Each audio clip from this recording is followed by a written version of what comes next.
Indian டீம்ல ஒரு தலை சிறந்த ஆல்ரவுண்டராக விளங்கியவர் தான் ராபின் சிங். இவருக்கு கரெக்டான நேரத்துல இந்தியன் டீம்ல சான்ஸ் கொடுக்காம இருந்ததுனால இவர் அந்த அளவுக்கு பெரிய ஆளா வர முடியலங்க. பிறந்தது வளர்ந்தது எல்லாம் பாத்தீங்கன்னா ட்ரினிடாட் அண்ட் டொபாகோ அந்த கண்ட்ரில.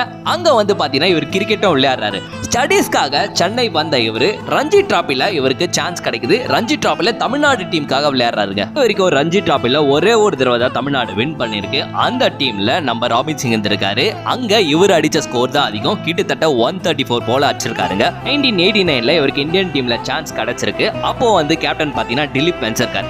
இவர் பாத்தீங்கன்னா நம்ம ராபின் சிங்கை சரியா யூட்டிலைஸ் பண்ணல. வெறும் 2 மேட்ச் தான் சான்ஸ் கொடுத்திருக்காரு. அதுக்கப்புறம் பாத்தீங்கன்னா இவரை டீம் அவுட்டே தூக்கிட்டாங்க. என்னதான் இவரோட பெர்ஃபார்மன்ஸ் சூப்பரா இருந்தாலும் இந்தியன் டீம்ல இவருக்கு சான்ஸே கிடைக்கலங்க. 1989ல போனவர் அதோட தன்னுடைய 33 வயசுல 1996ல தான் இந்தியன் டீம்ல இடம் பிடிக்கிறாரு.